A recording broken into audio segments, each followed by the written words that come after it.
Hey guys, Will here. So right back at the start of my sim racing journey, almost 2 years ago now, one of the first questions that I asked the sim racing community was what is the best button box interface? And a lot of you guys suggested at the time the Elgato Stream Deck. So I went out and bought one pretty much immediately because I was so impressed by it. And it has proven to be just as awesome as you guys suggested at the time. So for those who aren't familiar with these, basically what it is, it's a little LCD screen behind a transparent button interface, and it allows you through their clever software to assign all sorts of different hotkeys and functions, not only for things like streaming and OBS Studio, Streamlabs OBS and things like that, but also assign hotkeys for sim racing titles as well, which makes it a really, really versatile little piece of kit. And you guys would have seen this in use on my rig for pretty much the last 18 months or so since I've owned it. And I've loved it so much that I actually recently upgraded to the XL version, which obviously gives you a whole lot more buttons. But one of the problems with both of these is that they're not really designed fundamentally as a sim racing piece of equipment. They're more designed for a desktop sort of solution, and therefore they're very difficult to mount on a sim racing rig. I was actually using a little magnetic mount when I first used this, but yeah, I've had it fall off. I've had all sorts of problems with it. So enter Apex Sim Racing with their Race Deck solution. So these are integrated button boxes that have, as you can see here, a cutout to slot these Stream Decks in. So what we're going to be doing in today's video is checking out these button boxes from Apex Sim Racing and then going into a little bit more detail about how we can configure these Stream Decks to work really well, not only for streamers and broadcasters, but sim racers alike. So let's get stuck straight into it. So let's start off by having a look at the button boxes themselves first. We'll go over some of the hardware, then we'll show you how to install the Stream Decks into them, get them installed on the rig, and then show you how to do all the software configuration and setup of the Stream Decks as well as the button boxes themselves. So both of these are pretty much identical in terms of their overall design, obviously the larger one being larger, the smaller one being smaller. We've got rotary encoders on each of them, and they do have a really nice tactile click for each position. You're not going to turn that by accident, and you do have a very well-defined click. Just bring that up close to the camera for you. Not too loud, but every time you turn that, you know that you've turned it, and you're definitely not going to be turning that by accident, even with gloves. But we'll comment on that once we go for a drive a little bit later on as well. They don't push in or anything like that, so they are just rotary encoders that move to the left or right, and then obviously 5 push buttons along the bottom, or 1, 2, 3, 4, 5, 6, 12 on the larger one. And they actually have a really nice feel to them as well. A nice defined click. It sounds a little bit hollow at the moment because we are dealing with a hollow piece of plastic here with, or carbon fiber and plastic, I should say, without the Stream Deck installed, but a nice feel to those buttons. Again, a nice tactile click.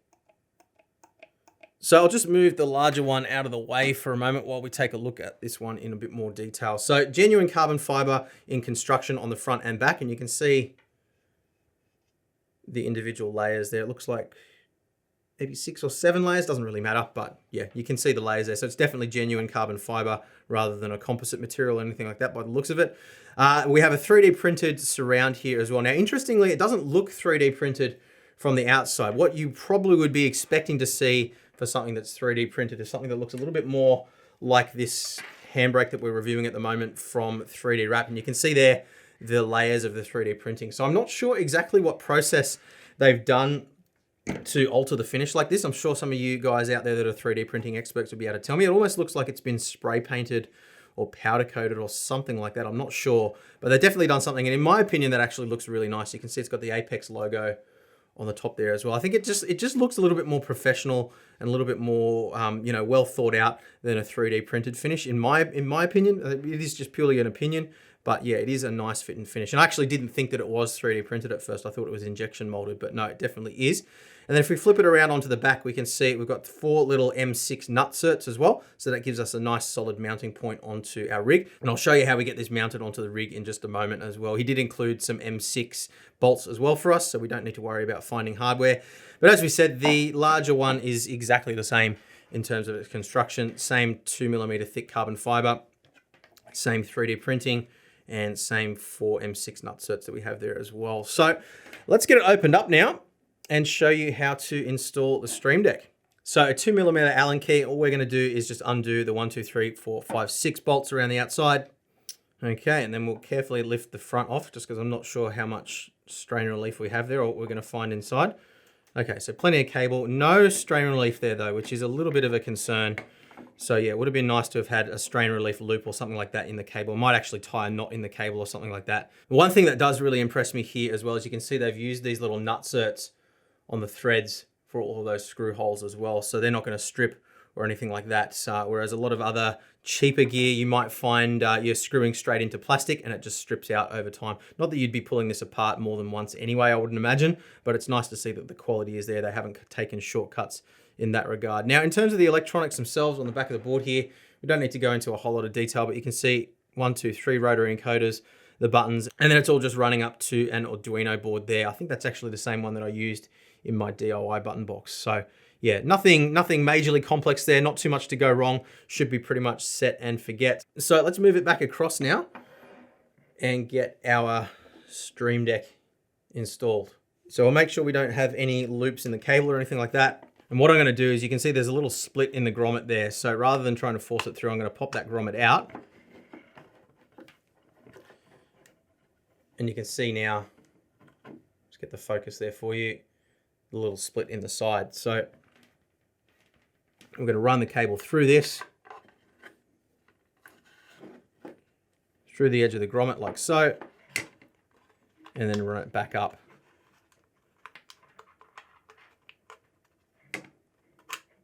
And back through the carbon fiber like so. Pull it through. And then our Stream Deck is just going to drop straight into the cutouts here. Should fit in pretty snugly. There we go. A little bit of movement there, but nothing to worry about. We'll pull that cable through a little bit more.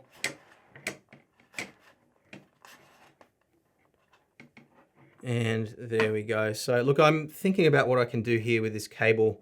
I don't think I will tie a knot in it, because I don't think that's really going to make a whole lot of difference here. We're just going to be really careful we don't ever tug on that cable. We'll leave a little bit of tugging room there. Leave the cable looped up a little bit there, so if it ever does get yanked, it doesn't just yank on the Arduino board. And then just drop it down on top like so. So now we just need to replace the 6 bolts and we're good to move on. All right, so just quickly flipping it up on its side here, you can see the buttons do sit pretty nicely flush with the surface. So they're still nice and easy to press. They're not poking out, so you're not going to accidentally hit the wrong one. They sit nice and flush. So yeah, very, very clean and tidy design. There's no movement in there of the Stream Deck at all. Once it's all sort of sandwiched in place with the carbon fiber on the front, it sits in there nice and solidly. So let's get the same thing done with the larger model now as well. And then we can get it all rigged up on the rig and put it to the test. So again, internally, we can see a nice cutout for the Stream Deck. Same nutserts that we saw before as well. And everything else is pretty much identical except for the additional electronics. Plug in our USB-C connection. Slot that in. And it does fit in there very nice and snugly. No movement at all in the case of this one. Pull that cable down. And then again, we'll leave a bit of a loop in here. We won't tie in a knot or anything, but we will leave a little bit of a loop just as a strain, not a strain relief, but as a bit of extra cable in case it ever does get yanked. And there we go.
right, so we're all set up and running here on the sim rig now. So I've got this set up a little bit differently to the typical setup in that because I'm running a separate PC for all of my streaming, that's what I've got the Stream Deck connected to. And then I've got the button box connected to my main sim rig to control functions in the sim itself. But I'm going to show you kind of as if it was set up in the conventional way with everything connected to the one PC. But I just wanted to sort of make that clear to you guys if there's a couple of things that seem a little bit strange about this configuration here. And I apologize as well if I'm looking away from the camera a little bit here. I'm recording this live as I'm going, so I'm kind of looking over at the laptop while I'm doing things. But the first thing I wanted to show you before we get stuck into the Elgato Stream Deck is just how the button box interface works itself. So you plug that in via USB, obviously, and it installs the driver, which is just a native Windows level driver. So you don't have to download or install anything separately. It just detects it as a game device or a joystick device and just pops up straight away. And you can see here in our game controllers configuration, OSH PB controller. We click on properties and let's just move that so you can see it. Our rotary encoders show up as a pulse up and down. So 15, 16 as we turn those and so forth down. So you can see them flashing red in pulses. So every time we click it is one pulse. And then the buttons obviously will show up as well. So those can be mapped to whatever function you want within your sim, just like any other game controller or the buttons on your wheel. You simply push the button that you want to assign it to that function. So very straightforward there. Interestingly as well, we do have a bunch of additional inputs on that Arduino board. So if you are tech savvy, there's no reason why you couldn't actually expand on this button box and put additional functions on there all through the one USB connection. But let's close this off now, because what we're really interested in here and what I want to take you through is the Elgato Stream Deck software in a little bit more detail. So what I'm going to do is give you just a top level overview of the kind of functionality that we have available here, because different people are going to want to use this in different ways. Different functions are going to appeal to different people. And if I take you through absolutely everything, we'll be here for 3 or more hours. So I'll just take you through the basic functions here. What I've got set up here at the moment is essentially my streaming screen. So as I said before, this is actually running on my streaming PC. And this is what I use to control my stream and my recordings while I'm driving. So you can see the little recording button is pulsing at the moment because we're actually recording live. At the moment, we've got our streaming trigger on the right-hand side there. So I can press that to start streaming to Twitch immediately. And my kids have come in and pressed that button by accident more than once before and awkwardly started a stream. Hence me not walking around with no pants on in the studio. We've got our light on and off button here. So this is all controlling my Elgato key light. And I've got another video where I covered that in more detail and showed you exactly how that works. But if I push that button, it switches off my light. You can see my face got a little bit darker there. We've got a brightness adjustment too, so we can go from pretty dim to like nuclear. This thing is ridiculously bright. It really is absolutely crazy. Let's turn that back down again. We've got a color temperature adjustment here as well in steps. We've got presets down the bottom here as well for color temperature, so I can go from a nice warm to a cool blue and everything in between. You can set those up however you want, but those are just the steps that I chose. I've got separate controls here for enabling and disabling various elements within the scene. So I can switch on and off my microphone, my game audio, switch on and off my pedal cam, and then switch between scenes entirely as well. So I've got my credits, my be right back, my game view, my webcam or face to cam view, which is what you're seeing in the top right hand side of your screen now, and then my starting screen as well. So that's the countdown timer that you see at the beginning of my streams. And then over here we have an audio meter as well as a Twitch clip button. So if something crazy happens in a race, I can quickly hit the clip button and it will create a clip from the last however amount of time it is. So that's the basic setup that I use. But the really powerful thing here, at least I think, is the ability to create folders. So what we can do is we can drag a folder across, and then we can click on that folder and it essentially creates a new page. So we can add whatever functions we want within that page as well. So say, for example, we wanted to have a button interface for our favorite sim title. So say iRacing, for example. What we can do is we can scroll down to System. We can add in a bunch of hotkeys. So we'll just add 2, for example, for now. And then what we can do is we can click on each one of those and we can add an icon to it. Now, everybody's favorite sim racing content creator, Chris Hay, actually created some really awesome icons. He did a review of the Stream Deck quite a long time ago now. And yeah, he went into a lot of detail as well. So I recommend checking out his video as well if you want a bit more detail than what we're covering here. And I've linked to his website down below as well to where you can download these. And it's really awesome. He made these available for free. And he's obviously put a lot of time and effort into this. So massive props to Chris Hay. If you're not already subbed to his channel, please do so. He makes some absolutely amazing content. And he's actually just about to move into his own dedicated studio this week as well, which is really exciting because, you know, he's been one of the fastest growing YouTube channels this year, and he hasn't even really been trying. He's been busy looking after a kid and, you know, all those kinds of things. But anyway, talking too much, but yeah, go sub to his channel. He does an awesome job. So say, for example, we want to have a button for making a radio call. So we click on the radio icon, click OK, and that has now changed that icon to a radio button. So you can see it's changed on the Stream Deck as well. And then all we need to do is assign a hotkey. So what's important to understand here is that this isn't like a macro. This is literally just mapping a keyboard hotkey. So we click on assign, and it says there as observing keystrokes, and say we want to have R for radio. So we press R. And now every time we press that button, it's the same as pressing R on our keyboard. So we'd simply map that function within iRacing or whatever sim title you want. So every time you press that button, it's the same as pressing R on your keyboard, and it activates the radio. So say we want to do the next one as well. We go in, we change the icon, and maybe we want to have a plus for whatever function we want. Say you want to increase your bias or something like that. And then we click to assign, and we can do, say, the plus key or equals key, because you have to press shift to do plus. And we'll also remove that text from underneath as well. So we'll press the little T, turn off show title. And now every time we press the plus button, it's the same as pressing the equals button on our keyboard. So you can see there just how powerful that is. Back when I was playing F1 2018 with my Formula Carbon wheel, before I had thumb encoders, I was actually using my Elgato Stream Deck as an adjustment for, what was it, ERS, brake bias, and all those functions, all the different pit boxes as well. And it was really, really good. So yeah, that is a basic overview of what you can do there in terms of hotkeys. Just important to remember again that this is mapping keyboard functions. But if we go back out to the main page again, you can see down the right hand side of the software, we've got a bunch of other additional features that we can import as well. And this will depend on what software you have installed as well. But you can see we've got commands for everything from OBS Studio through Streamlabs. We can do things like spinning the wheel, emptying the jar. If we scroll back up again, another one that I just skipped over there is Soundboard as well. So you can create a soundboard and play your favorite sound bites as you're driving. And again, it's really convenient because it's just there. You can just press it while you're driving without having to sort of look off the road and, you know, get distracted by pressing other buttons and things. So we can scroll down. We've got Stream Deck controls here. We've got Twitch controls. So playing an ad, clearing chat, number of viewers, chat message, sub chat. I don't need to read all these out for you. You get the idea. Twitter controls, XSplit controls, YouTube controls, an analog clock as well, which is what you can see there. And I actually use that quite a lot. I was going to buy a digital clock to put on my rig, and then I realized that, nope, they've already thought of that. Adjust our brightness as well.